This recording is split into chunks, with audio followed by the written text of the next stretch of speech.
I had 100,000 comments over 9 years, 2,810 posts. And it was that overall scrum. It's kind of like like a scrum. There's directionality in a scrum, right? It kind of moves. I've always been fascinated by that aspect of rugby, with the ball being reality. So, but that's just my own personal form of what I think of when I think of journalism.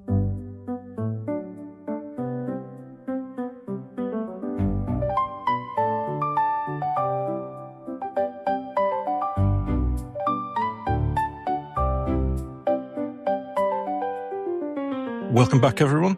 Today we're joined by Andrew Revkin, one of the most experienced environmental journalists in the world. And he's been reporting on climate change for more than 3 decades, and much of that time with the New York Times, taking him from the North Pole to the Amazon rainforest, the White House, the Vatican.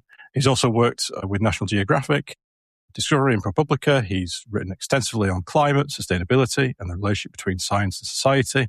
And he has received some of the highest honours in science journalism. Today, he continues his work through the Sustain What podcast and newsletter, which explores climate change and sustainability without reducing extraordinarily complicated problems to simple slogans. We are incredibly lucky to have him on the Claters Show today. So welcome to the show, Andy. Oh, it's great to meet up with both of you. So essentially, it's 2014. I leave the police service, and up until that point, I never paid attention to climate. It wasn't on my radar. It wasn't really a thing. I started noticing around 2015, 2016, certain anomalies here and there that kind of piqued my interest a little bit. But I'll be honest, I was quite cynical. And in intelligence, there's a technique that we use where basically if you've got something where there's a lot of uncertainty, it might be like a major incident, it might be an organized crime problem in an area. You don't just take what the first person says to you about what's going on. You basically try and talk to as many people as you can.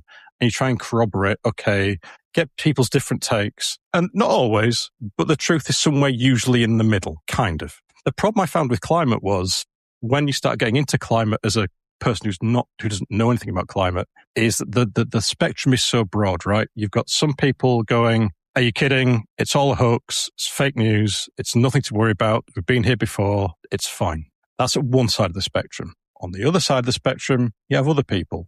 And these are fairly credible people with PhDs, people with scientific backgrounds who are saying, sorry, bad news, humanity's over, it's just a matter of which decade. And then, thankfully, there are some people like yourself who are somewhere in the middle, who basically avoid the hype of either spectrum and also are willing to go into great detail about certain things. On this podcast, we do try and talk to different professionals about how they make sense of the world. So can I ask, why journalism for you? What got you into it? And how did you get to where you are now? I'd like to say there was this logical pathway, but it's not like that. I had friends, when I was at the New York Times, there were people there who literally, it seemed like they came out of the womb with a pad and a pen and questions. And I wasn't like that. I started out, and I grew up in Rhode Island and loved the ocean, loved nature. I was seduced by folks like Jacques Cousteau on TV, a great storyteller around the ocean. And I wanted to be a marine biologist. He led me toward the adventure of discovery. I went to college, got a biology degree, but turned out, I just wasn't cut out to get a PhD, to do the deep diving, singular focus kind of inquiry you have to do to succeed in science. And then I had this privilege of getting a fellowship that took me different places around the world. I came back from that trip realizing, talking to some friends who starting in journalism, that maybe writing about science would be a better path. So I went to journalism grad school. The promise of science in every arena was exciting enough that there were lots of specialized magazines and there were jobs. And I started out as a copy editor at a science magazine that doesn't exist anymore. But I had an editor who was really good at letting you go, squeezing you for whatever you had and giving us opportunities to write. So that's how my journalism path came.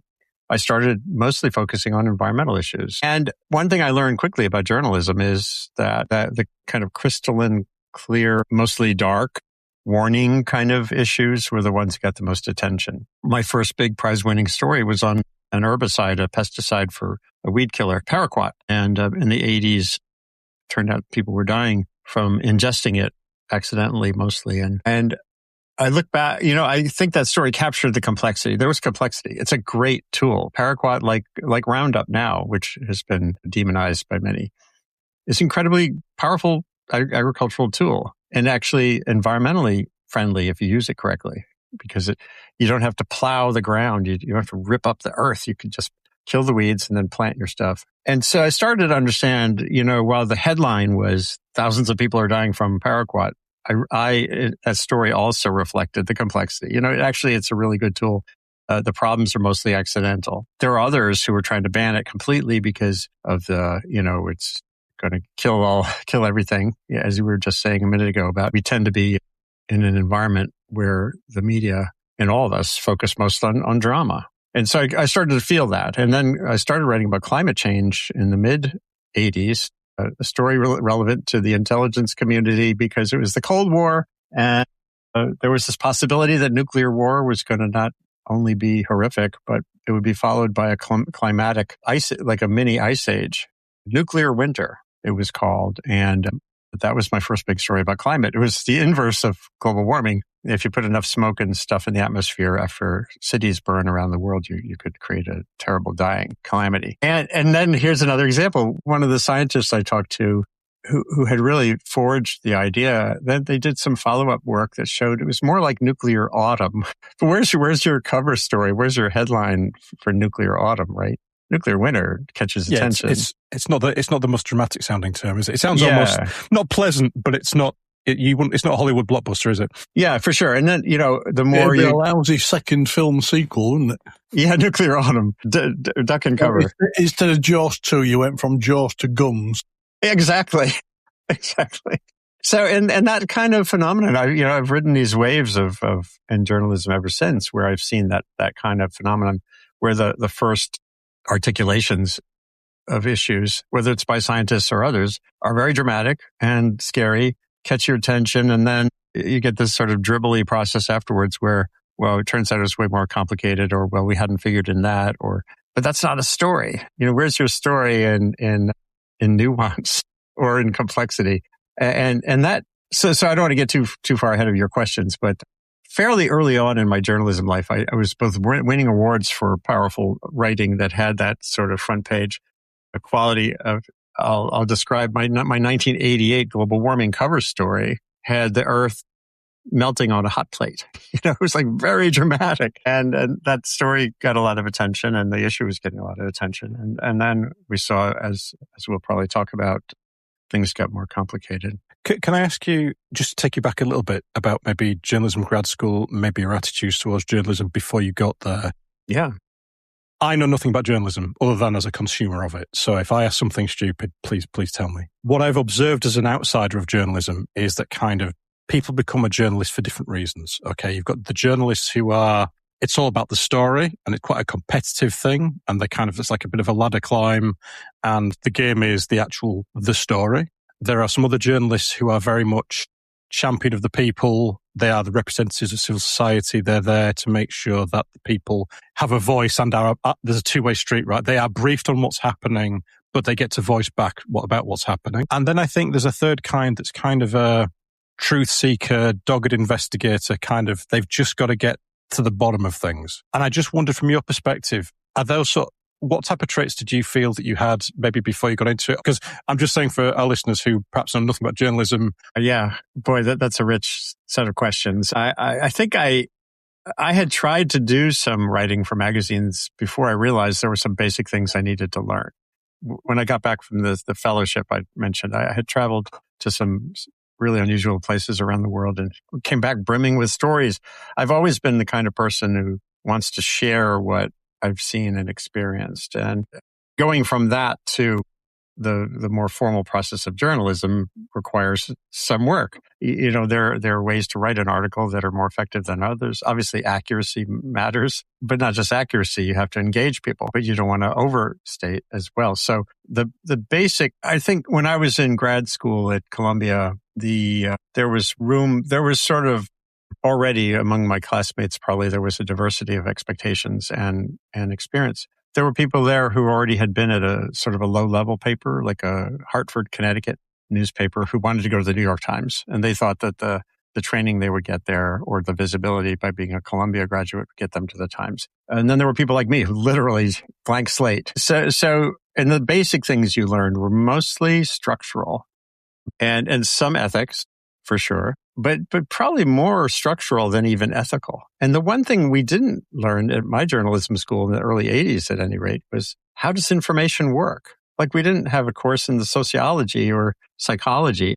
I learned that all by reporting about it. Like, the example of climate change is a great one because I started in the 80s. By the time it got to like the mid-aughts, 2006, that's when all that polarization really kicked in around that issue and people calling it a hoax. And in America, for sure, Senator Inhofe throwing a snowball on the Senate floor and Al Gore with his movie. And, here I was at that point, like 18 years into my reporting on global warming, most of which I had spent talking to climate scientists about, ice and CO2 molecules. And I started talking to social scientists, and it was so revelatory. Like that, people don't focus on things that are long-term. People don't focus on things that are uncertain. People go to the voting booth based on things that are soon, salient, and certain. That's what one scientist said to me. And I was like, oh my God, I got to learn about this.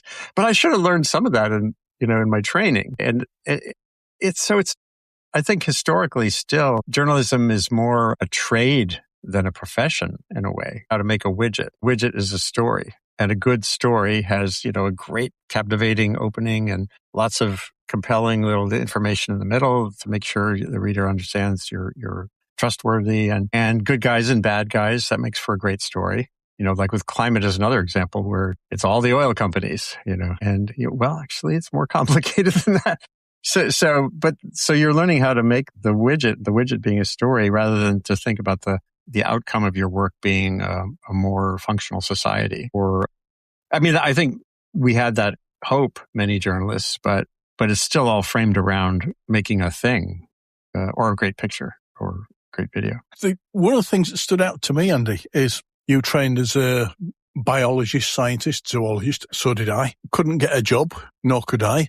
So we end up doing something else. But what that gives you, one, it's you start out inquisitive, nosy. You want to find out about things and take them apart as kids. But then your degree studies, regardless of the relevance of the topic, I always found, because I went virtually straight from that after I couldn't find productive work into law enforcement. And the reason for going that way wasn't a moral judgment. I needed to make a buck. I needed to make a living and buy a house and bring up kids. And it gave me a secure job. But I always found that although the job was very different to what I trained for, that scientific discipline of I'm going to question everything, I'm going to try and collect my own data, I'm going to poke holes in everybody else's presentation of the data to me, because I always know, you talk about the social scientist, I completely agree with that.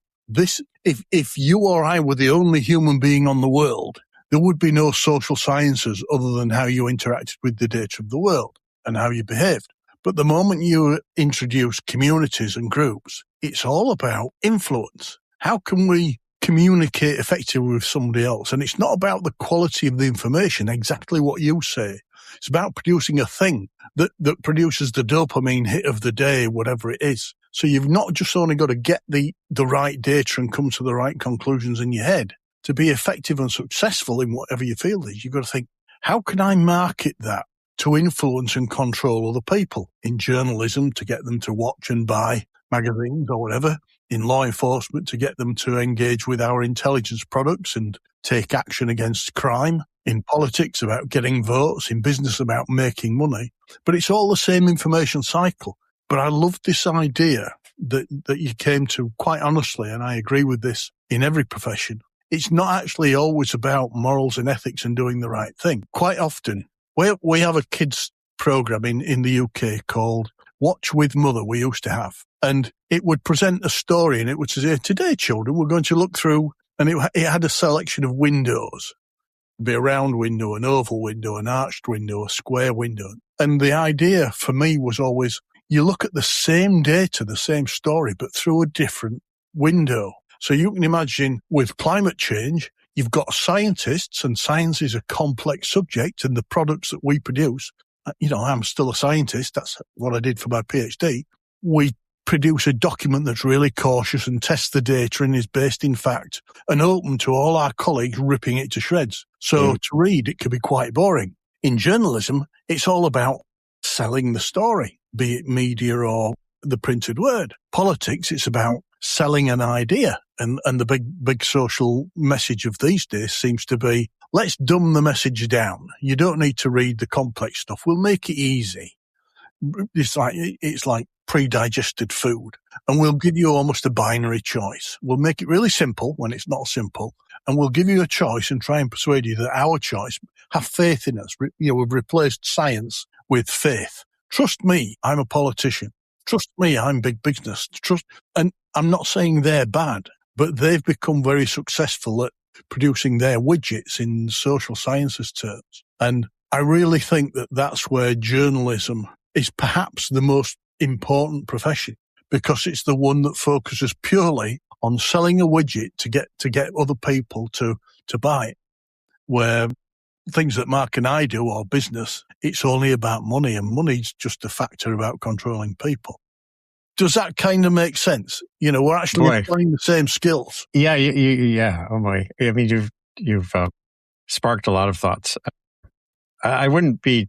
Journalism is incredibly important, and it's more important than ever because of some of the political realities we face, where authoritarian rule, whether it's the emergent possibility in the United States or what's happened in other parts of Europe. But there is a tendency in journalism too to say what you just said. Trust me, I'm the New York Times, and we do get things wrong in that same way of over distilling, prejudging data. There's this tendency in the newsrooms to have what I've called I started a hashtag narrative capture, where if you're on a good story, I mean, not just for the day, but if you're leading the pack on some investigation, you can get captured by your narrative, your own narrative.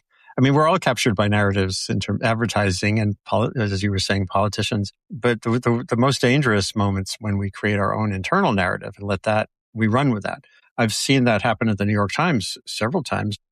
I wasn't always directly involved, but sometimes I was. A big one was the weapons of mass destruction in Iraq, where we had certain reporters who were sort of leading the pack in terms of getting revelatory scoops in that direction. And the Times was running with it until it turned out to be completely fallacious, and we were being led down a road into a war. 1996, I was one of the reporters on the ground and off of Long Island after a 747 exploded, leaving JFK Airport. July 1996, actually. And the whole world at that point was kind of primed toward terrorism, that it had to be a bomb or missile because there'd been some terrorist attempt in Philippines. There was the Atlanta bombing at the Olympics. And the newsroom, this relates to intelligence. We tend to value Washington sources more than the reporter in the field. So while I was on Long Island talking to metallurgists from the FBI who were looking at the actual fragments of the plane coming out of the water, me and a couple other reporters, and they were finding no signs of a bomb. You'd see specific kind of damage. Our colleagues in Washington were getting fed compelling information implying it was a bomb. And, newsrooms are run by people. And a lot of those people have their own experience as political reporters. So they have a bias toward that. And it was the story of the day. So we were captured by a narrative. And there's some of this with climate. A lot of media in Britain and the United States, we've run with the story of climate change calamity, including me for a while, until I stumbled into another body of science that led me in a different way of thinking about the problem. This gets to your windows. There's the window of talking to climate scientists, and then there's the window of talking to geographers who track changing conditions on the ground. Where do people live? Well, we live along rivers. We live along coastlines. We live in places that are hazardous. And if there's 10 times more people living in a place along a river than there were 100 years ago, and a flood happens, that means you have a vastly greater impact. And if you're thinking of that as a climate change story, you tend to negate, the exposure of people to the hazard is the dominant problem. You can actually lead people down the wrong road to thinking, we got to cut emissions of greenhouse gases, when in fact, what we need is zoning that takes account of flood risk. And that's, again, it subdivided the story. One thing I do a lot these days in my Sustain What project, the name of it is a question for a reason. It's to help bifurcate it, to help us break apart what look like simple stop global warming issues and step back and say, well, what really is driving risk? And that's something I want to talk about more.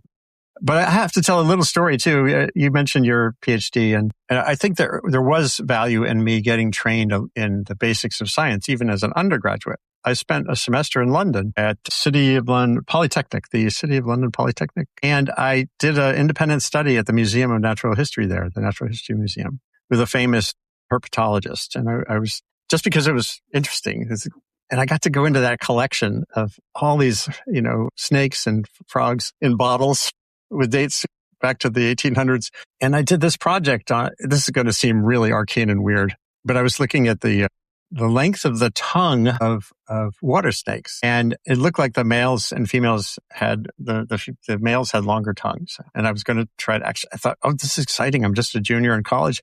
And I've stumbled onto this possibility that no one knew before, that the male snakes have a longer tongue. And it makes sense because they have to find the female, blah, blah, blah. And Garth, I dissected maybe 20 snakes, and Garth Underwood said, well, why don't we send this to, I can't remember his name. There's a scientist in Louisiana who's the top guy on that kind of snake. And he shredded my work. He said, have you done any statistical analysis? And, 20 snakes in one museum collection is not like a breakthrough. So I learned about the value of don't take, that's like anecdotes, right? Just like, as Mark was saying earlier, if you're just talking to one person after a crime, then you're missing the importance of talking to many people, looking at all the evidence. So I learned a lot. The thing is, it's an interesting point that you make there. If you take your scientific approach, you would apply tests to test the theories that you're coming up with. And we do that in law enforcement. We test our theories. But sometimes you don't have enough data to make a sensible, in this case, statistical, there are other models, test. So you have to say, well, I'm not sure. And there's nothing wrong with that. Right. It's a kind of, this is my best guess at the moment. And I can imagine in the media that far more than in science, the pressure is give us your best guess because, it's a headline for today and tomorrow it'll be old news because everything in the world and data included is shifting sands. The moment you're reporting on something, it might take you a week to report it effectively and research it. But a week later, the world and his lobster have moved on and nobody's interested or the data sets. It's changed too fast. I think that's what's happened for us in law enforcement as well. Our problem is no matter how good we are, we can't analyze data effectively quickly enough to actually produce a product that's still as relevant as it was when the question was raised. Sorry, Matt. I was just going to ask Andy. So, because I think it's a crucial thing that you said. I was surprised, but I think it's very helpful when you described journalism as a trade and essentially the trade of making the widget and the widget being the story. I think that's crucial because essentially that creation of the widget is something that we've come across different professions in this pod, be it police intel, be it CIA, be it historian, economist. We've even had stand-up comedians and TV execs. It's because I think all humans, to a certain extent, they have to live in a kind of situational landscape where they have to be able to understand a situation and most of the time relay that situation to other people. The thing is, most of the time, that's a relatively simple thing to do. I think the tricky part that police, journalists, and all those intel folk and historians and academics that we said have is that we have to make more complicated widgets, right? Because essentially the story and the widget entails more. You and Howard are both touching on validity, and that's my first question about, well, okay, what did you learn at grad school is.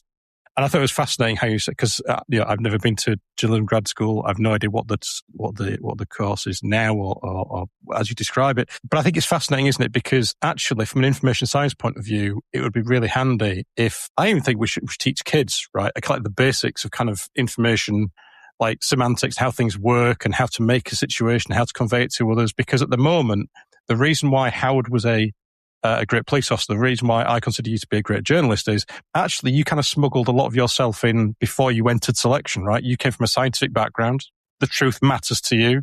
You've had some experiences that you just shared where basically you made a guess and you were wrong and you got scolded for it, but you learned from it. You didn't kind of go, well, I'm never touching this again. So you've gone through, it's kind of an elongate, like you have these militaristic kind of selection criteria about, again, they kind of drum out the people who can't hack it. I think what's fascinating is I see a similar process in intel and I've seen it in in academia. I'm hearing little bits of it from journalism from you now. And I just think it's fascinating that I think we're far more in common. But I also think when you said you can make a widget, I think it made me think of the the BBC, like the Revkin principles, to inform, educate and entertain, because a widget can have multiple purposes, right? And I guess that goes to Howard's point about turbocharging commercial journalism, as in your role of a journalist is to make, and I don't like the word, content, and that content is to sell. Whereas if you might be a journalist you're there to inform or educate. And obviously you come from a very scientific background, you've done nothing but inform and educate. So I guess, sorry, that was all a bit of preamble to this follow-up question, which is, I think there's another parallel in journalism that's happened in Intel, which is I actually think a lot of this also comes down to technology, in that if you study Intel over the last few decades, it's also been largely a story about how the humans in those roles have had to adapt to technological differences. And I just wonder if maybe if we could verify some of Howard's concerns. Is journalism in a bad state, or is it in is it in an improving state? And if so, how much is technology a part of that, or is it something completely different? Well, back in the day, it's in a troubled state, as it was in the late 20th century. I think that old model of where journalism was almost professorial, with your BBC, or you had your news anchors, and we had Walter Cronkite, who would end every broadcast saying that's the way it is. I think he went off the air in 1982. That was the year I got out of journalism school. But that, we're telling you the way it is. And with a lot of distillation, whether it's making those choices for the evening news, TV cast, or the front page of the New York Times, I got to sit in on some of the front page meetings. And this is back in the print days. And when there was a static front page you were working for the next morning's paper. And the competition for that among the desks, the business desk, the foreign desk, the city desk, the science desk, was ferocious. And you would tend to have this would lead to over distillation of what's in a story, because another phrase that I began to write was the idea of the front page thought. I had the Cornelia Dean, the editor of the science section when I was at the New York Times. I remember many conversations with her sort of middle afternoon as she was getting ready to go into the front page meeting, where she would say to the reporter, well, where's the front page thought in that story that you're working on? And that's that drama, the so what? The salience. Why would that be on the front page when George Bush just did X, And so that model is very flawed, because you would end up with many stories being torqued to a certain narrative that might not be very supported, but that was popular. But now, of course, I've lived through the digital transition. I was at the New York Times when the last printing presses in that building in Times Square were shut down. The building used to vibrate, and at a certain point in the evening, if you were working late from the printing presses, and did you feel something was lost then? Did it feel like something was wrong at that point? Well, I think we felt nostalgia for the sort of the clarity of the front page, of that distillation process. But again, as I wrote, hundreds and then thousands of articles, I began to understand that there's complexity that was being missed. And then there was this sort of bright, shining part of the internet-based journalism that I transitioned into that I got totally excited by.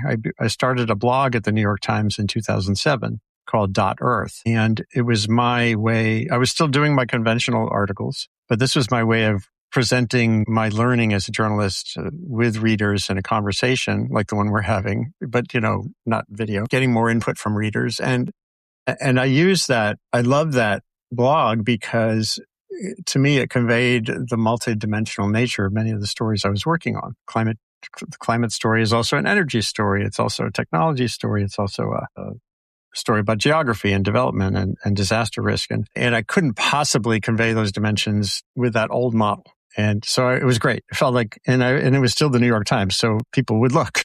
And at the same time, so that's 2007, that's roughly the year that Twitter started. And I loved Twitter because back in the day, because it was a real conversation. You're in the maelstrom of ideas. And that all got integrated for me, the blogging and social media going forward in ways that I felt were helping readers, even by modeling the complexity, so not saying like Walter Cronkite did, that's the way it is. And So that felt great. But then I think since then, of course, as the titans of the tech space have changed these platforms so that they're with their, I don't know, their word algorithm bugs me. They're programming. We're being programmed. They're designing these spaces to suit their needs and not the needs of either the recipient of information or the producers of it. Betrays that actually was pretty problematic as well. That's really interesting. And I agree with you that these changes, I mean, I'm an old fart, so I love the old days as much as the next guy. But these changes don't necessarily mean that they're all bad or all good. Life isn't like that. Everything's complicated and grey. There are opportunities and risks. But what worries me these days is not so much that balance of opportunity and risk with everything new still exists and comes along, but the change is so quick and the opportunities and risks, if that was a metronome, they're swinging to either side of that bell curve a lot further.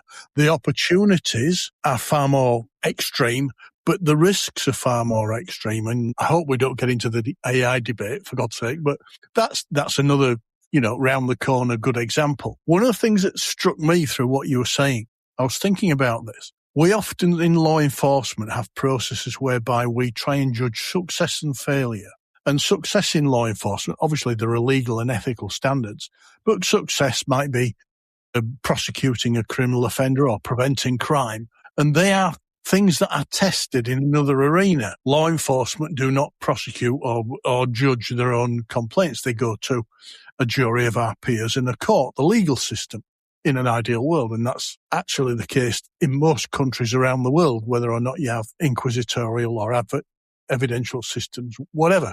But if we fail, so somebody gets hurt, say we miss a terrorist attack. I always remember the 9/11 post-line 9/11 hand-wringing of hell that American law enforcement went through and the security services, and rightly so, and nothing's changed. And they're not unique. It's the same around the world. We're all crap. But there are processes by which failure, sooner or later, you get put aside. Either if you're not prosecuting crime successfully, so people are getting off at court or you never get to court, you don't meet that bar, you're going to get replaced because you're not effective in your role. It'd be kind of like a doctor or a physician whose patients all kept dying. They're not going to get clients. But one of the things that really stands out for me in journalism is this is just my opinion like Mark, I'm just a reader. I've no skill set. There's the consequence of failure, i.e. I got the story wrong, or it turned out the facts I was basing it on were not there, that used to get some kind of opprobrium in journalism. I'm not saying completely, but people will put their hand up, you get retractions of stories or formal apologies. That seems to have gone the other way now in some areas of journalism, and it's kind of, no, we don't care about failure, or actually we even quite like failure because we've made it so it's no longer a factor. We can actually talk complete crap, fabricated with no basis in fact, and that will be a successful journalistic piece because it will get lots of views, lots of airtime, whatever the measure is, and commercial value or political value.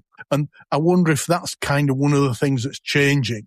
I worry about societal checks and balances on what we all do. Am I being unfair, Andy? Well, no, not unfair. I do think there are plenty of examples of the kind of lack of acknowledgement of error that you can find back through history. The New York Times, there was a reporter at the Times who won a Pulitzer Prize for his pre-World War II reporting out of Germany, and he completely glossed over.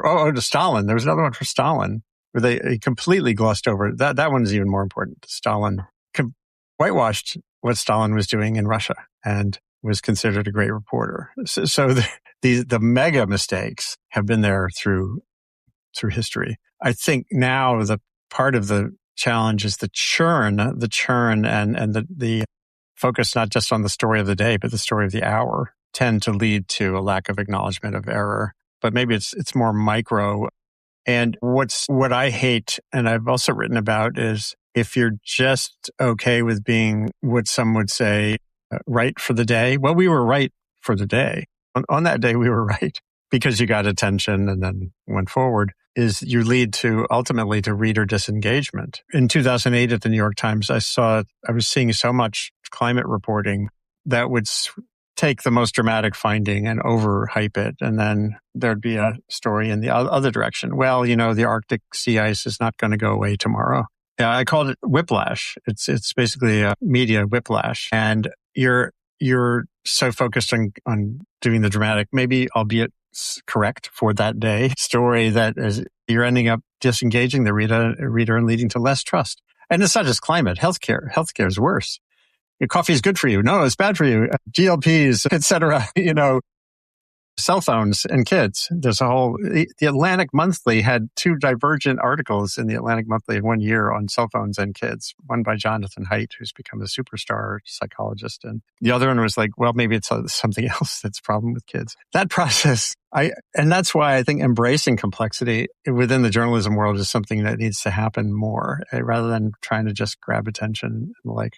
But on the idea that getting things wrong is worse now, I'm not so sure. And I think you've accidentally touched on, but I think it's one of the things I wanted to talk to you about. It's a really important point, which is, it's one of the reasons why I reached out to you, is as a layperson, but as a consumer of journalism, I think the state of journalism right now, on the whole, is pretty bad. When I say pretty bad, that's based on the principle of, I like my journalism to be kind of fact. I'm more leaning to the inform and educate than the entertain form of journalism. And let me try and make a case for why I think your response specifically is kind of crucial, and I wish other journalists would do it outside of climate journalism. So just stick with me, because it'd be a little bit convoluted, but I'll try and take the shortest road I can. So everybody on this call, we're all pre-internet, right? We grew up in broadcast, print media, and when you're talking about Walter Cronkite and the situation is this, we grew up where attention was focused and information was less abundant. The one thing that technology has done is now it's creating that massive abundance of information. There's a famous, I think it's Herbert Simon quote, that when information is abundant, attention is scarce. So it's not that if we take the role of a journalist to make that widget, when we ask a guy to make a table or fix a car, the cars and tables stay fairly static. Journalism doesn't. You've been asked to kind of change. Fundamentally, you've got to act in an attention space where there's lots of kind of things going on, adapt technology, adapt all sorts of radical change you've got to adapt to. And that's one of the main reasons why things have gone wrong. Second reason is, and forgive me for another policing parallel, in the UK police service, we have something called the Peelian Principles.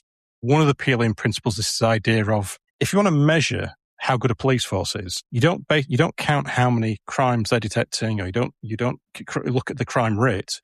You look at the absence of crime. The absence of crime is a measure of how effective that police force is. I think the parallel to journalism is, I think if there's a strong journalistic culture, I think there's an absence of ignorance. Now, don't get me wrong. I'm not saying that the responsibility is solely on the journalists here. It's not. There's definitely a 2-part street. The consumer's got to be involved in that. We've all got a role to play. But in the same way, we could measure a police force arresting people, stop checking people all day, but the crime rate just going out and out, getting out of hand. I think we've got to look at a crisis in ignorance and then think that journalism has a role to play in that. Boy, I really like that. And so, where I think your approach is paramount, you said to me off air, the problem with climate reporting is that climate news is almost the antithesis of news. And we'll go into that in a second. But essentially the reason for that is, if we have the old school journalism approach of, there's a fire in the town, big dramatic pictures, everybody wants to know about it, that's kind of the easy journalism. But for reasons that you've already outlined and outlined in other sources, climate isn't one story. It isn't one widget. It's a series of widgets, and it's like a meta widget explaining other widgets. You're trying to report on a huge macro level situation that's coming out in lots of different ways. I look at people like you and certain other people in the field who basically, your response to that is, I can't get this in a tweet. I can't reply to this maybe into a short form podcast. What I can do is I can write several pieces in different mediums at different lengths. I can talk about different things at different times, and I can try and get all the message out, and I try and go multi-channel because this subject is so complex. I have to report on it in a complex way. I can't it's not just about the widget, the story. The widget is actually like made up of lots of other smaller widgets, if that makes sense. And I think that's one of the reasons why you've lent into being an author. You've lent into doing interviews, talks, YouTube videos, lectures, written pieces. You've also gone as far as you've written music and you perform music. And I don't think that is outside of your reporting. And I know you could argue that you're not being a journalist at that point, but I think you are reporting something. When you've sung some of your recent songs on climate, I think there's a form of journalism there. Am I reading too much into it? Or am I seeing shapes in clouds, or is there something in that? No. In fact, I started a series of talks I called The Singing Journalist, where I go back to the history, actually, the entwined history of music and journalism is the broadside ballad in Britain, dating back hundreds of years, where the news was sung on street corners, and you could see great examples of that. BBC or someone did a long history of the sung news. Yeah, I mean, my own personal mania is for testing every possible way to convey, not just to convey information, but to build relationships with other people about issues that matter. Sustain what? Well, actually, Substack is, there are people who generate good conversations there, but it's mostly unidirectional. It's actually started as a newsletter. It's about newsletters. Newsletters I just sent you a letter. And when I look at the back end of my posts, very few people click on the links, or I personally don't get a lot of feedback. And when I was in .earth doing my blog at the Times, it was all about that. I had 100,000 comments over 9 years, 2,810 posts. And it was that overall scrum. It's kind of like like a scrum. There's directionality in a scrum, right? It kind of moves. I've always been fascinated by that aspect of rugby, with the ball being reality. So, but that's just my own personal form of what I think of when I think of journalism. It's just experimental and pushing the edges. It means by embracing the complexity, I'll always have a small audience, relatively speaking, to those who overdistill things, even though they might be at the edge of a bell curve of human attention around an issue. Those edges are the most engaged parts of our discourse. The people who are dug in on vaccines or dug in on climate crisis or scam. And I love that idea you mentioned of if our barometer is if success is measured as the absence of ignorance, we all have a lot of work to do, because and it's not like everyone doesn't need to know everything, but for more people to have some capacity to understand the shape of an idea, like when something is catchy, when something catches your attention, it's either probably because it's soothing you, meaning it's validating you, or it's pissing you off because it's validating someone else who you don't like. And if we can just develop a little bit better reflex as information consumers, so you're just not biting on that immediately and sharing with other people on Facebook, I would consider that a step toward better success. In fact, one thread in what I'm trying to do on Sustain What is what I call watchwords. There's a hashtag and there's a track or pieces I've been doing on watchwords. And these are words that if you just sort of see that word, crisis or climate emergency is one phrase that, I say, just stop for a minute and say, who's in a state of emergency? Is it you? If you're a middle-class person, probably not. It's the person who's living in a flood zone because they have no other place to live. It's a person who can't afford air conditioning and a heat wave. Then you can start to sort of understand better and not be fooled when you see a word thrown around. So if I died tomorrow, I'd rather think that I changed people's capacity to individually understand what's going on around them than to have some facts that I conveyed to them. That's really interesting, Andy. You've said something really profound there. Mark and I know lots of phrases. We argue over the lexicon of what we use to communicate, the particular words and the facts and their emotive content. So they're being used purely for a trigger. They're not being used to convey information. We argue over the difference between data and information and intelligence. And just calling a folder of crap that's pieces of information or data, if you say that's intelligence, it's still the same piece of crap. Changing its name doesn't change it. The phrase police intelligence is a contradiction in terms. Most police, and I include myself in that, kind of the Keystone Cops, like all professions. There's a healthy level of comedy and buffoonery rather than the kind of, FBI, just the facts man, or Dixon of Dock Green or Sherlock Holmes, all of which are fictional characters. They're not based in reality. They're created for entertainment. That's where we got detectives from. Fiction. Friendly fire, in military terms.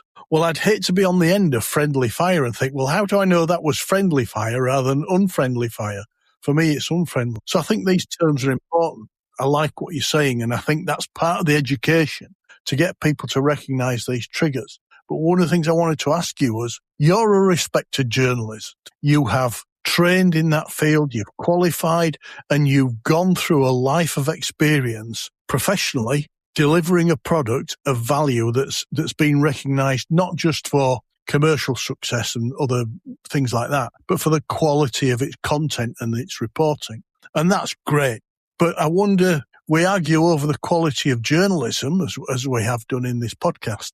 But these days, so much content on social media is created by people who haven't read a document or documents, haven't investigated themselves. They're just picking up an opinion and voicing their facts on any subject in the world. And I'm not picking on the US here. We're just as bad here. I've seen people in the Orient, Asia Pacific, in Eastern countries, the Soviet bloc, that kind of Eastern Europe approach. We're all as bad as each other. Everybody wants to be famous, but they're not doing any kind of groundwork to train to test their view, so that when they say, my opinion is X about Y, nobody's saying, well, I can see how you got to that opinion. Even if I disagree, I can break down the workings out or the process you went through. So it's become, my opinion's more important than your opinion, regardless of quality. And the way I'm going to sell it is I'm going to use more extreme words, and I'm going to wear my baseball hat backwards and have various other things in the background. I mean, you look at our offices here, none of the things in these, I'll take mine, it's full of folders on intelligence and motorbikes. There's none of, if you look like something like, I don't know, Joe Rogan or somebody, there's nothing really interesting in the background to try and entertain the audience. So it's kind of, they're providing dopamine hits. It's all about content, and there's zero measure for quality.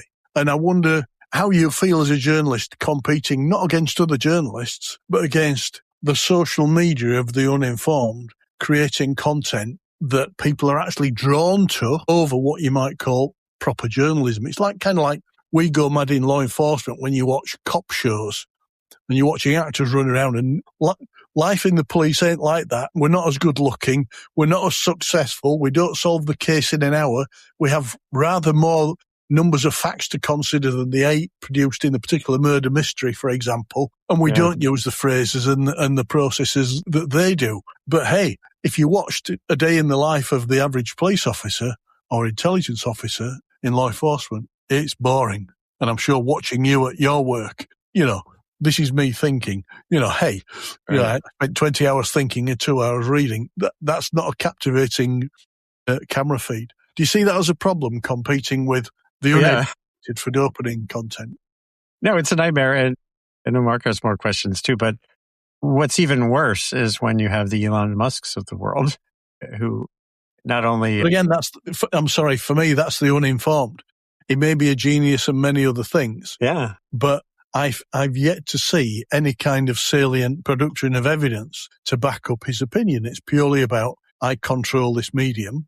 Yeah. Through my economic power, and therefore I have a voice for whatever theory I came up with. If you came up with a scientific product that you could analyze and take to bits, I'd give it due respect, even if I disagreed with it. Yeah, no. The worst nightmare of where we are here in this country, at any rate, right now, is that certain coalition of folks has moved from what used to be what Steve Bannon described as flooding the zone with shit, meaning words, many unsupported, to flooding the zone with actions. Elon Musk used his power that he built with his money to become influential in policy, and he's killed through his actions countless people. Well, now it's countable. It's getting to be countable by shredding an agency that was focused on international development. So when it moves from information, a lot of what's happening is performative and doesn't have any consequences. It's just it's that entertainment. But when it moves from entertainment to actual policy, then that really makes my hair catch on fire, whatever hair is left. But we've had that throughout history, and America doesn't own, all the bad examples. Brexit, I guess Brexit was partially that. Yeah. Brexit, we had the British Commonwealth and all the colonialisation of European powers and how they would exert power and influence and provide information back, justifying what they were doing to a home audience. We've had world wars. We've had, Eastern Europe campaigns and politics. So the Musks of this world are nothing new. Yeah. And he's just another irrelevant person in a sea of irrelevance. The fact that you have a boatload of money doesn't make you any more intellectually relevant or your opinion's more relevant than anybody else. It just means you've got more influence. I'm sure, well, I don't know. You know what they say about everybody puts their underpants on the same way as the next guy. But what worries me is that not people like them, but you're right, they are important. It's the average Joes. So when the average consumer like Mark and I go to all the potential sources of information, do you go for the quality journalistic product where you can see, even if you disagree with their outcome, it's researched, it's informed, it makes a cogent argument as part of a debate, even if it's one-sided. You can respect the quality of the work, like you can respect a piece of scientific research, even if the conclusion's uncomfortable. Or do you just want the Soylent Green dopamine hit of somebody on TikTok doing a silly dance like this, who's got 5,000 followers and has monetized it to become an influencer? That's the one that's getting the live, current speed audience, not boring old farts like us who might be trying to influence and educate people to think a bit more about the real world that they're living in. What I try to do, another thread on my Sustain What journey has been what I call a series called Thriving Online, which seems like a oxymoron if there ever was one. But it's how to use these media platforms and tools and methods in ways that allow you not to be captured by algorithms and get something done that you need to get done. And I've had a lot of webcasts about this that relate to getting the most out of these tools, even as you're surrounded by people who are just happy to be fed Soylent Green or whatever you want to call it. And there's so much room there for positive outcomes. They might seem minuscule compared to the negativity, but they're real. And the more people can find ways to not just use the tool for their own purposes, to be active users of Twitter, X, or Facebook, the more that you can spread that possibility, then I think the better off we'll be. It does always feel like it's a grain of sand compared to the tidal wave of other stuff. But again, the world hasn't collapsed completely. Despite all that dark, non-productive information flowing around, people mostly still find when there's a crisis some way to get information that's real. There are many examples. In Jakarta, Indonesia, there's a group that has used Twitter data in real time to illuminate which parts of that giant city are flooding, which subway stations are useful or not, or dangerous. And it's actually a two-way use of the social media, so that you're getting data from the system where people are saying, oh my God, posting a picture of a flooded whatever. And then that information is very quickly converted into information making people safer. It's a great example to me of the upside of these practices and tools that integrates both sort of an agency, governmental process, but also individual process. And again, that's just one tiny example of many. So just by doing my part to illuminate those possibilities feels like success on a day-to-day basis and ultimately, on a bigger basis. After the Venezuela earthquake, a guy who designs websites for all kinds of purposes, who has Venezuelan colleagues and relatives who lost people, he immediately built a website connecting families with missing people. And there's still thousands, I think, are missing. And so that people in hospitals who showed up in a hospital without an ID, there's using facial recognition, which is a tool that can be used for other purposes, as you guys know, can give people the possibility of reconnecting with who's alive and not alive. Great example, again, of, that excites me every day of ways to use these tools more productively. I think that comes back to what you said. Nothing's black and white. None of these things are universally good or bad. They provide opportunity and threats and risks. And by the same token, it's how you use the tool. And I'd hate to go to the old NRA. It's not the gun that, it's not the gun that kills, it's the people that kills. I wouldn't want to align myself with their views at all, but there's a certain sense in that. I like this idea that you kind of a small but important grain of sand in this process. When you were talking about momentum, and I like biological models, things like watching geese fly or schools of fish or starlings. How do they know to operate effectively in these groups? I love all that. I always remember when Wikipedia was a thing, that basically you could go on and influence what Wikipedia brought up by posting information. and it wasn't really at the time fact-checked. So you'd get a load of people post something saying this is bad or that person's bad. And Wikipedia would then say this person's bad.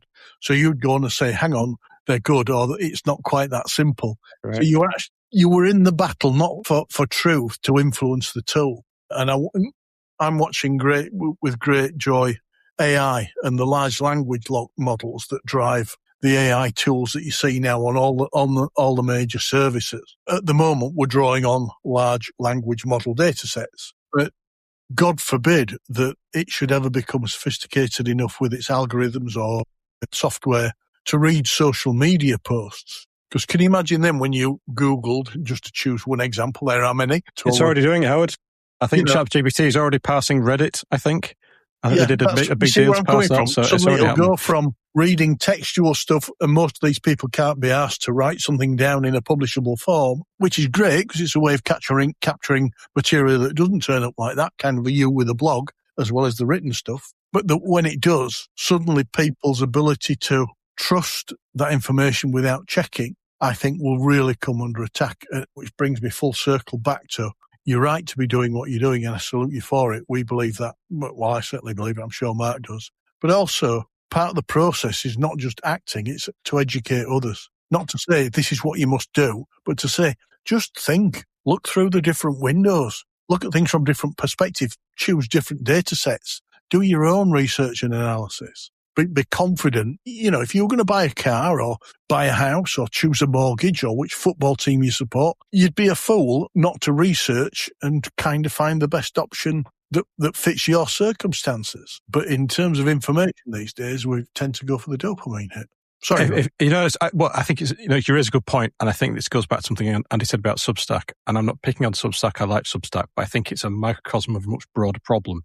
So Howard, you're right to say people should kind of cultivate their information streams. Like if we were good intel officers and we're working out, but at the end of the day, all of us on this call are kind of from the broadcast generation where you could accidentally pick up a correct newspaper, you could accidentally hear the radio, you could accidentally watch Walter Cronkite or whoever. Problem we have with digital content now, and I'll zoom in on Substack, but this is by far a more broader problem, is Substack started out as a newsletter, and arguably Substack started out when most of them were free. Now you have to pay for, because of the commercialization side of it, a lot of authors on Substack say, I'll give you half the story for free, but give me $5 a month for the rest of the story. The problem is, as a Substack user, if I have 10 sources or 20 sources, that's going to price me out, right? Because I can't afford to keep up with that. Absolutely. So do you know what? I'll go on free on YouTube, I'll watch Rogan, I'll watch whatever.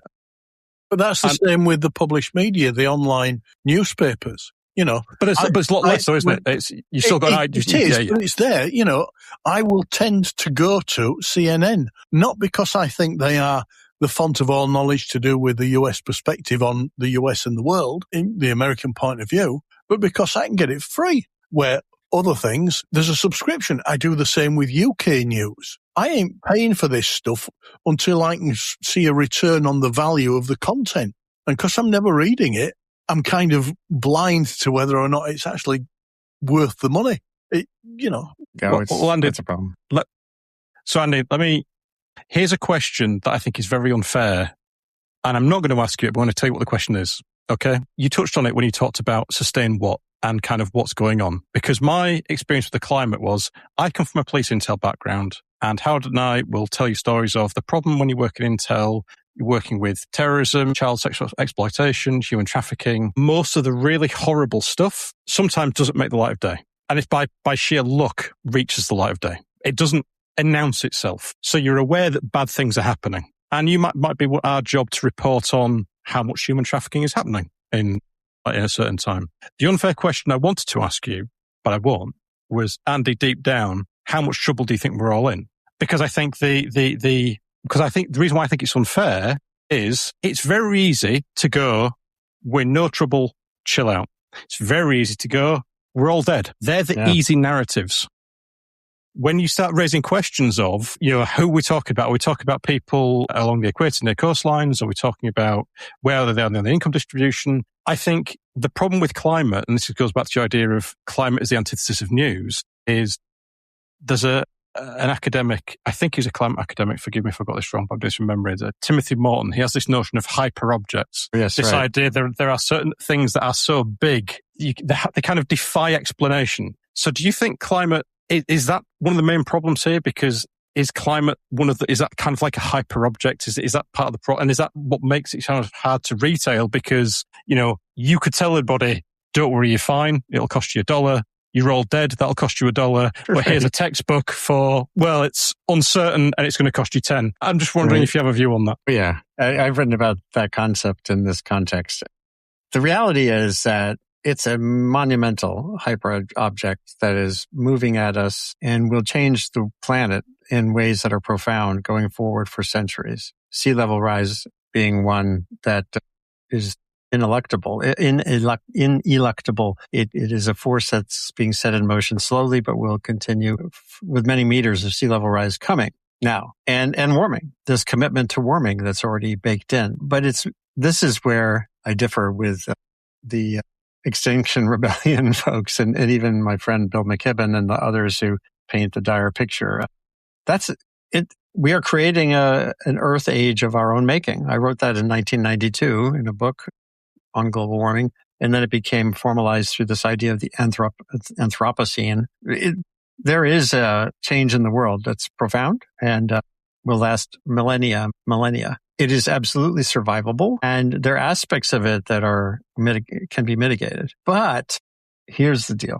Most of what I just described is about the changes in the biogeophysical system of the Earth. They're not about us. What's been missed by the climate campaigners who paint that picture is that on the timescales that matter to us, meaning the next 100 years. But we don't think about that anyway. But let's pretend that we as a species really care about the next 100 years. There's so much that can be done and has been done to mitigate risks that come with our relationship to the climate system that people don't appreciate, and that can happen more. And the way that I've personally shifted how I talk about it, the climate problem, is not to talk about climate change. Climate change is the change in the climate, but that's only one factor driving impacts that we care about around us. And I've written a lot about other kinds of hazards, earthquakes, even solar storms and all that stuff. So I talked to a lot of people focused for a long time on disaster risk, and they live with a formula, and it's a formula that is all centered on risk. The word risk is defined as, in this context, as the hazard, meaning storm or heat wave, like you guys are suffering through, exposure, how many people or how much stuff is in harm's way, and vulnerability. How vulnerable are those people or that stuff? And if we all lived like Singaporeans, 80 miles from the equator, but where they have a beautiful domed botanical garden that has like Mediterranean olive trees growing in it, if we all lived in a bubble like that through our wealth and technology, the climate can change profoundly and we won't die and we can thrive. A lot of that thriving comes through access to energy. So you can have exposure like they do in Singapore, but you're not vulnerable. In 1 year, I spent time in both Singapore and in Nairobi, 2016. And Nairobi is also 80 miles from the equator.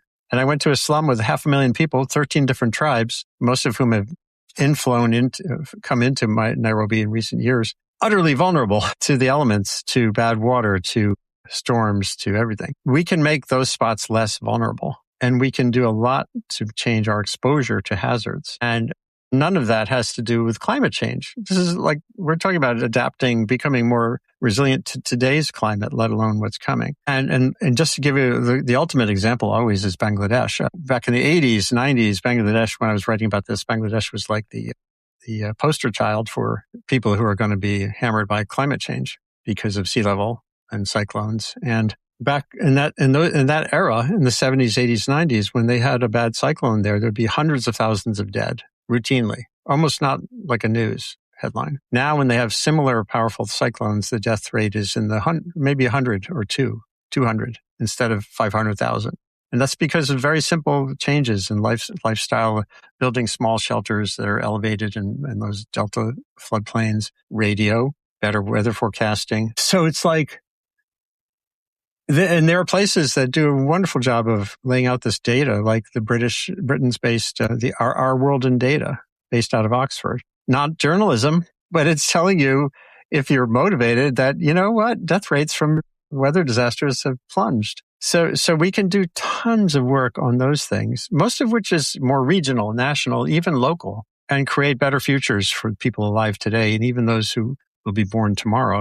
As we work on the tougher issue of getting heat trapping carbon out of the atmosphere. So even though we have this profound hyper object that's already like fundamentally changing the planet, that doesn't mean pack up your goods and sit on on the subway tracks. You can have great progress even with monumental change, and the planet will do fine one way or the other. There's tons we could do for species as well, for biodiversity, and we're doing that. Biodiversity is their way. I've written tons about that. There are ways to leave space for nature, as is happening around the world in places. Some of it unconsciously. So it's both. Like, it's monumental and big. It's a big deal. At the same time, it's utterly, if you focus on climate risk reduction instead of climate change reduction, the whole landscape changes. And that's where I live. One of the concerns I have, I accept Professor Morton's notion of hyperobjects. I think there are things that we can understand clearly, things we can kind of get a fuzzy idea of, things that we can barely perceive. I accept that. One of the features of the idea is that a lot of the victims of these kind of things, all of these hyperobjects, they're not centralized in time and space, right? Essentially, lots of different people are potentially dying or coming to harm across geography, across time. I think that's a challenge to reporting, because I think in the past we've maybe had, like, if there was a huge tsunami or a huge radiological disaster, disasters are focused in a time and a place. We have government agencies, we have academic agencies, lots of sensors to collect data, and we have an idea of the thing happened, here's how many people were affected. My concerns with climate right now is, following like the 2008 financial crisis, I can't speak to this in the US, you'll know far better than I, but in the UK, essentially a lot of academia and, shall we say, arm's length bodies and kind of NGOs, their ability to kind of even exist, a lot of them don't exist anymore, right? Their funding's been massively hampered. So the people you would be putting in these outposts to collect this data, it's all right saying, okay, well, the death is going down, but do we have the same level of sensor coverage that we used to? Because I'm not convinced that we do. So, for instance, like the refugee crisis, I actually think the refugee crisis is perhaps far worse than perhaps we know in the West. But I think in terms of how we get data on it, hard data, verifiable data, I think that's a really tough problem. I think it would have been a tough problem to solve in the 20th century, but I think we had a lot of public institutions, both in journalism and academia and government, that we could have potentially, either through the UN or through national activities, got a decent idea about how many people were dying and why. My concern right now is, because I think the professor's name is Kevin Anderson at University of Manchester.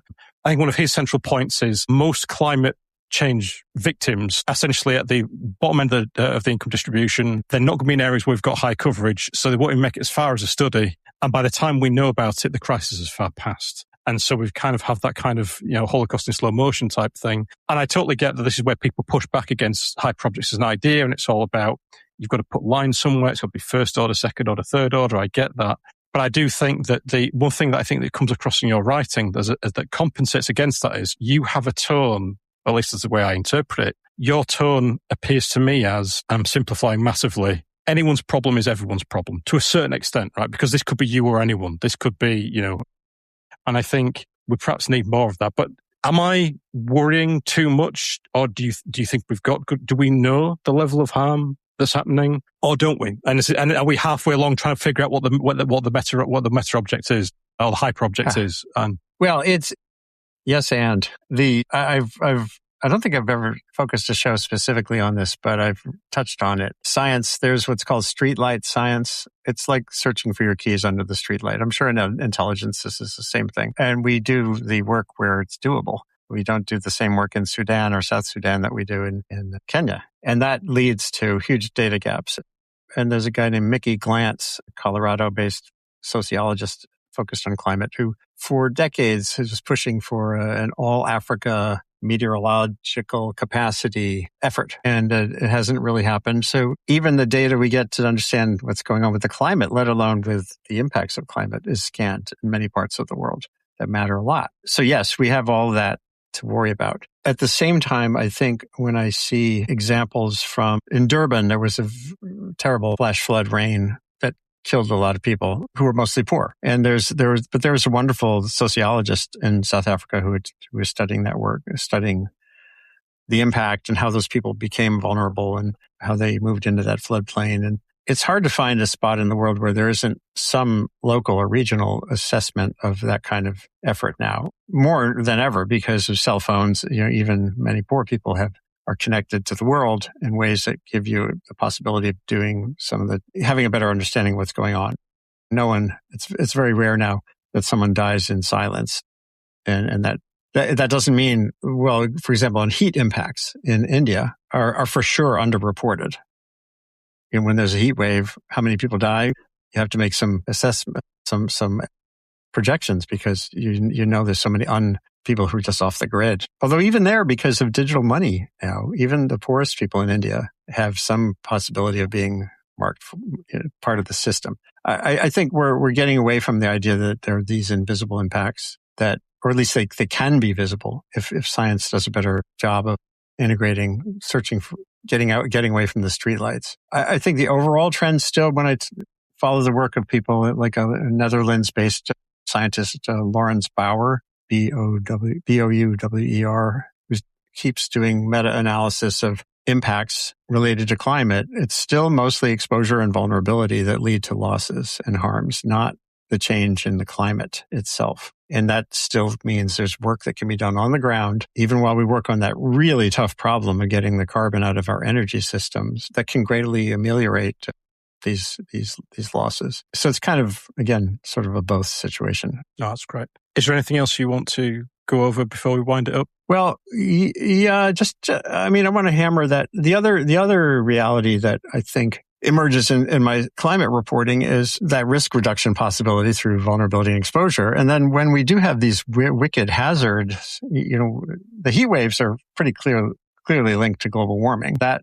many other bad hazards in the climate system, like powerful storms, patterns of hurricanes, are not easily linked to global warming still. And the more you look back in history, this relates to intelligence. You mentioned history. There's a lot of ahistorical communication going on around climate where people just don't interrogate when they hear the word. Another word on my list of watchwords is unprecedented. And I say always, unprecedented since when? If it's a short time scale of even 100 years, if you're talking about a rare event like a Category 5 cyclone or hurricane, you have to go back a millennia to really develop a statistical frequency with confidence. And when I talk to people who do that work, it's called paleotempestology. It's an actual thing. That changed my journalism a lot because, like, I wrote a piece for the New York Times in 2007. The headline was something like "Powerful Hurricanes Common in Cooler Climates." It was focused on the Caribbean, and yes, they are heat engines. Yes, they live off of ocean heat,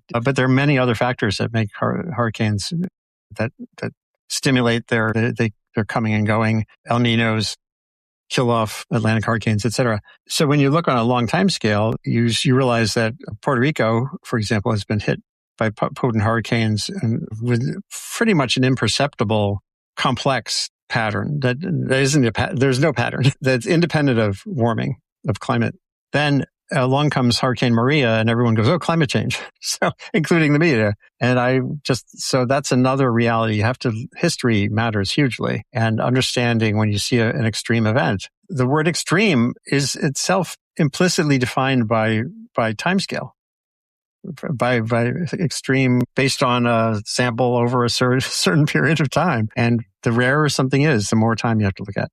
So it's like, in the end, sustain what is a process of interrogating these tough questions using the best tool journalists have, which is just a question mark, and not being it's different than whataboutism, which gets a bad name. It's let's just dig in and find the real dimensions of what we do know and embrace what we don't know and be honest about that. And the more we can deal with real uncertainty, the better we are. In science, as Howard knows, too. The word uncertainty in science is a form of knowledge. It's plus or minus X. And you're within that, you're operating within a space there that's defined by science. It's not ignorance. And that means it's not a cause for inaction. But at the same time, you have to really get clear on what the sources of risk are and what they aren't, and then go forward. And the more we do that, the more on a day-to-day basis, on a decade-to-decade basis, and ultimately throughout the human journey, the more we can come out with reasonably positive prospects in a very challenging world. And finally, the information environment, I now deal with it the same way I dealt reportorially with the actual environment. It's polluted. It's really polluted. It's turbulent. It's disrupted. It's like an ecosystem that's been disrupted and polluted. And figuring out, trying to find a livable path through that is a key thing we all have to figure out, or we're not going to go to a good space. And, whether we're at the precipice of a plunge into Babel, or whether this is a moment, like when the printing press first emerged, is still unclear to me. But you have to go forward day by day and try to figure that out. Someone I had on my podcast recently, Andrew Maynard at Arizona State, we had a conversation about AI and he said, you can't get paralyzed. You have to just work your way forward in times like this. And finding the traits within us and within our communities to do that is an essential part of everyone's work. I think that's a great place to close it out. Howard, is there anything else from you? No, I was going to ask you if you had any lessons for new journalists, what it would be. But in your last few comments there, you've kind of given us a pretty complete answer to that. So you've almost gone from full circle of how you entered into journalism to how you approach it today, regardless of the topic. So I thank you for that. It's been really entertaining, but thought-provoking. Yeah. Thought-provoking is what we're about. Yeah, well, and I had one of the song that's the title song of my new album, Wake Me Up, Martha, is about turning off social media and getting out into the real world once in a while. Andy, what can people Google to find you if they've not come across you? We'll put some links where we can. Basically, just Google for the name Revkin or Andrew Revkin and music if you want to hear the music. Google for Andrew Revkin and climate if you want to see my climate writing. Or revkin.substack.com is my home for most of this, for the foreseeable future. Well, that's been fantastic talking to you today. We've covered a lot of ground. Hope maybe we might have another chat in the future, but I think we'll leave it there. So thank you for today, and thanks to everyone who's listening. We'll see you on the next episode. Bye-bye for now. This episode of The Collators was hosted by Mark Lockwood and Howard Atkin. If you like the podcast, don't forget to like and subscribe. You can find more episodes over at thecollators.com. Thank you for listening.